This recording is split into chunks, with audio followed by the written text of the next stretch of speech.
And the suggestion that anybody in my team, whether Secretary of State or UN ambassador, I think it's interesting the president just said something which is that on the day after the attack he went to the Rose Garden and said that this was an act of terror.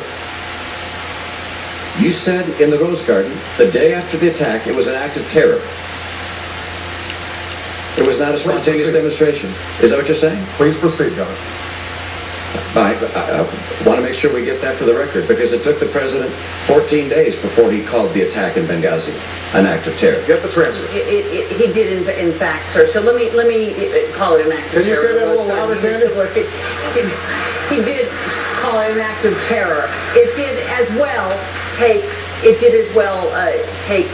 2 weeks or so for the whole idea of there being a riot out there about this tape to come out. You're correct about that. The administration indicated that this was a reaction to a video and was a spontaneous reaction. It took them a long time to say this was a terrorist act by a terrorist group.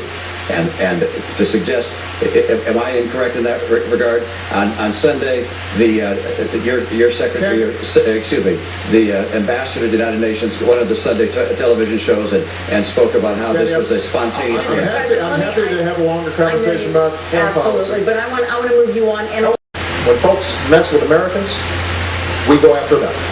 While we were still dealing with our diplomats being threatened, Governor Romney put out a press release trying to make political points.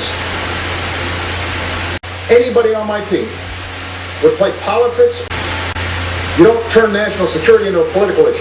The president, the day after that happened, flies to Las Vegas for a political fundraiser, and the next day to Colorado for another event.